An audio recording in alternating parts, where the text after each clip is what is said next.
Current ఛార్జీలు పెంచకుండా నాణ్యమైన కరెంట్ ఇస్తానని చెప్పి ఛార్జీలు పెంచేందుకు చంద్రబాబు సిద్ధమయ్యారని మాజీ మంత్రి కాకాని గోవర్ధన్ రెడ్డి అన్నారు. నిత్యావసరాలు ఆకాశాన్ని అంటుతున్నాయి, కూరగాయల ధరలు కొండెక్కాయని తెలిపారు. మెగా డిఎస్సి నిరుద్యోగ భృతి ఊసేలేదని, ఉచిత బస్సు అన్నాడు, అది అంతవరకు అమలు కాలేదని కాకాని గోవర్ధన్ రెడ్డి చెప్పారు.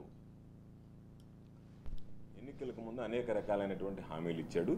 సూపర్ 6 అని, దానితో పాటు ఒక ప్రధానమైనటువంటి హామీ చంద్రబాబు నాయుడు గారు ఇచ్చింది కరెంటు ఛార్జీలు పెంచము. కరెంటు ఛార్జీలకు సంబంధించి ₹1 కూడా పెంచకుండా నాణ్యమైనటువంటి విద్యుత్ అందించడమే నా లక్ష్యం అని చెప్పి ఎన్నికలకు ముందు పదే పదే చంద్రబాబు నాయుడు గారు అనేక బహిరంగ సభల్లో ప్రకటన చేయడం జరిగింది. చంద్రబాబు నాయుడు అధికారంలోకి వచ్చిన తర్వాత ఈ రోజు అది మారింది. బాబు వచ్చాడు. అందులో భాగంగా ఈ రోజు చంద్రబాబు నాయుడు కరెంటు ఛార్జీల విషయంలో కూడా బాదుడు అనేటువంటి కార్యక్రమాన్ని మొదలుపెట్టాడు. నిత్యావసర ధరలు, కూరగాయల దగ్గర నుంచి నిత్యావసర ధరలు ఆకాశాన్ని అంటుతా ఉన్నాయి. దానితో పాటు వినియోగదారుడి మీద అనేక రకాలైనటువంటి భారాన్ని ఈరోజు మోపుతున్నాడు. చంద్రబాబు నాయుడు చెప్పినటువంటి హామీలను చూస్తే ఒక్క హామీ కూడా నిలబెట్టినటువంటి పరిస్థితులే దాదాపుగా 100 రోజుల పరిపాలన పూర్తి చేశాడు. ప్రజలను మోసం చేయడంలో బ్రాండ్ అంబాసిడర్ ఎవరు అంటే చంద్రబాబు అనేటువంటిది ఈరోజు ప్రతి ఒక్కరికి తెలిసినటువంటి విషయం.